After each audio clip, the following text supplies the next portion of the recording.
Hey everyone, it's Lori, and I am here today with my January reading wrap-up. I read 8 books in the month of January, and I'm going to start with my lowest rated and then move up to my highest rated books for the month.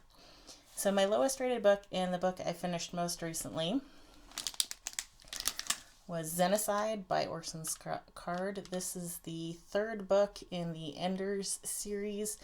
This series is very complicated because there's all sorts of numberings, but so I have read Ender's Game, Speaker of the Dead, and now this, and I have one more on my shelf, Children of the Mind, that I will probably read. I gave this one 2 stars. I went back and forth on the 2 or 3. It's probably more like 2.5 for me. I gave both Ender's Game and Speaker of the Dead 4 stars, and it's been a while since I read those, so the beginning of this was very slow for me because I had to remember what was going on. Plus, we introduce another planet and another group of people in this book that were okay, but I didn't really enjoy as much. The biggest problem I had with this book in particular is that it's science fiction, so there's a lot of science in it, but then none of the science is working, and so we're going to have this like pretty much magical thing happen to fix almost everything. So I didn't particularly love that, and of course there's some unintended consequences from this kind of magical thing that probably will come to play in later books as well. So this one was kind of hard because I think this might be the 3rd or 4th time I checked it out from the library trying to get to reading it, and I did, and I finished it, and I don't know that it was worth my time. It'll be interesting to see if I read one more book what I think of that book, because from the ending of this I have some idea of what's being set up for the next book. The next book I don't have with me because Eva is currently reading it, and that is King Lear by William Shakespeare. We have a physical copy that I was reading along with the audiobook, and that's the same way Eva is dealing with it. I am not a great lover of Shakespeare. Charlotte is. She's super excited about being on Shakespeare now, but I don't love Shakespeare. And King Lear did not really change that for me. I did listen to, I think it's an SP audio book off Audible. It's a full cast, fully narrated. It was pretty well done. It helped me to keep track of the characters, to have a paper copy of the play in front of me so that I could keep track of the speakers. But they had actors with enough different voices and a lot of good like stage direction. They had really lame sound effects of walking and a lot of just random like music kind of in between things that kind of drug it out a little bit, and the death scenes just made me laugh. So basically what I learned from King Lear is that daughters are evil. I'm guessing I probably should have gotten something more out of it, and like everybody dies and it's tragedy, so much tragedy. So I gave King Lear 3 stars. It was fine, but I haven't found Shakespeare that I like yet. Maybe I just need different. I've read several tragedies, and I've seen a couple of comedies. I'm not a Shakespeare person. My 4-star book was The Tyrant's Tomb, and this is The Trials of Apollo, book 4, by Rick Riordan. And this was a fun book. I really have always enjoyed his writing style. I enjoy Apollo and his little haikus at the beginning of every chapter, kind of giving little hints as to what's about to happen.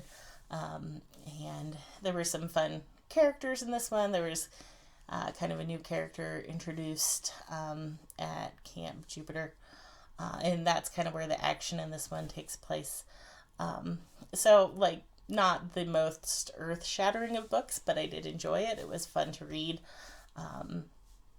Yeah, so no complaints. It's middle grade, so, it's middle grade, but it was fun to read. And then my remaining 5 books all got 5 stars for me. It was a pretty good reading month overall, though it ended kind of badly with Xenocide and King Lear towards the end of the month. But I don't know if I have a favorite out of these, so I'll just kind of grab them as I read them. So first up, I read Starsight by Brandon Sanderson. We got this back in November, I think, when it came out, and I just was so busy trying to finish up my 2019 reading that I finally got to it at the beginning of this year, so I think I read it by like January 2nd or something. I enjoyed this book not as much as I enjoyed Skyward. I think in Skyward there was a whole cast of characters that we came to kind of know and enjoy, and in this book Spensa goes away from her home planet. So most of those characters are left behind for most of the book. You'll have occasional like interludes where you'd see what's happening back home. And there's some new characters that are interesting, but I didn't ever feel the same way about them that I felt about some of the characters from Skyward. So this one, Brandon Sanderson is an exceptional writer, and he keeps it very interesting all throughout. It was not hard to read at all. I'm looking forward to the next one whenever that comes out.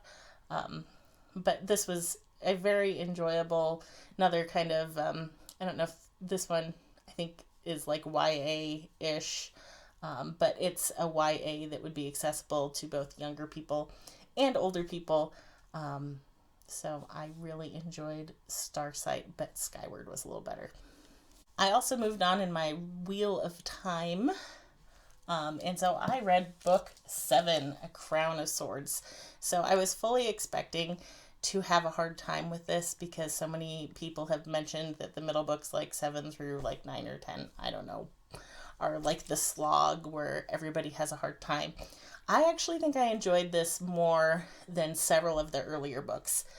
I am thinking that it might be that I enjoy political intrigue a little bit more than the average person, because there's a lot of plotting and scheming, and this person's scheming this way and this person's scheming that way, and these two people are pretending to have a fight but really scheming something else. So I enjoyed it. I found this one of the fastest ones I've read. It is shorter than the last several. It's only like 700 pages. 650, somewhere around there.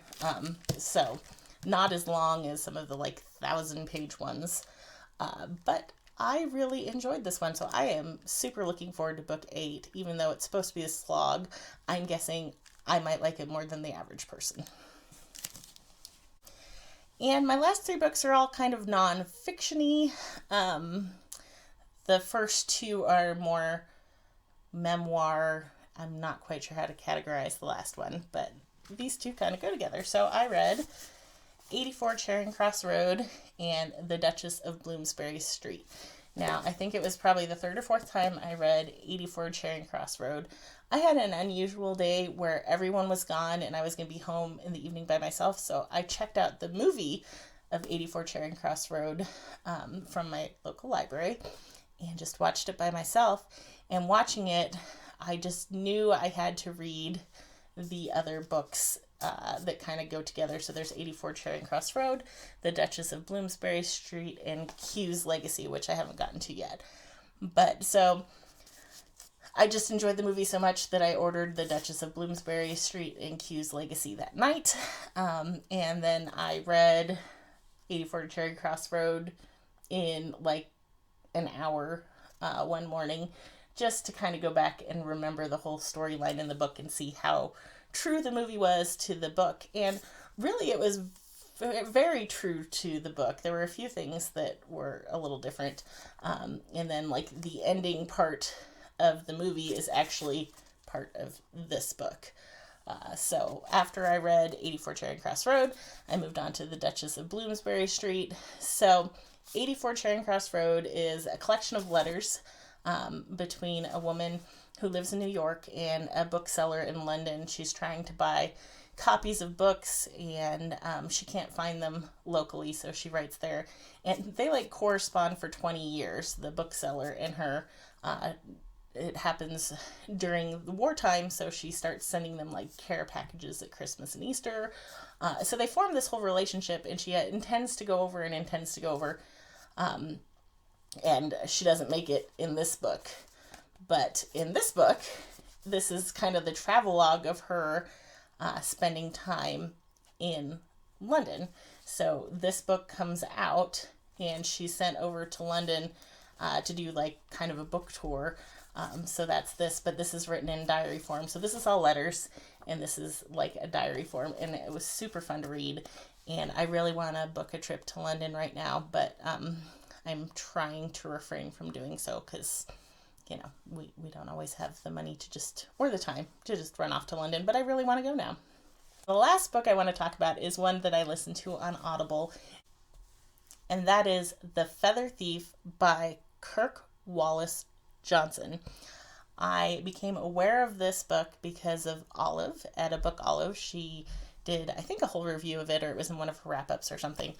And it's a bit of a natural history book, true crime combo. It's very strange. So basically the author has some traumatic experiences, and he's trying to recover from these things, and he takes up fly fishing, and from fly fishing he learns a little bit about salmon fly tying, which was big in the Victorian age, but in order to talk about this whole thing, you learn a lot about fly fishing, about salmon tie flying, about 18th century fashion, like when everybody wore feathers all the time, about